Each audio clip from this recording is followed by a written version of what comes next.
എന്റെ കണക്കൂട്ടലൊന്നും തെറ്റാറില്ല. സുഖേട്ടൻ എന്താ പറഞ്ഞത്?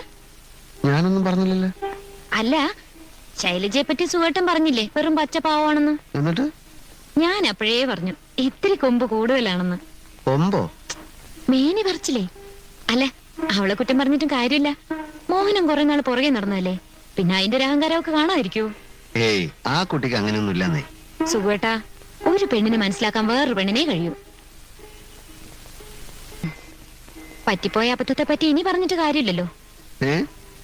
സുഖേട്ടന്റെ ഓഫീസിലെ എഞ്ചിനീയറുടെ ഭാര്യയ്ക്ക് ഇതേ ടൈപ്പ് മാലയുണ്ടെന്ന് പറഞ്ഞപ്പോ ഞാൻ അങ്ങ് വീണുപോയി. ഇതേ വെറും ഓൾഡ് ഫാഷനാ.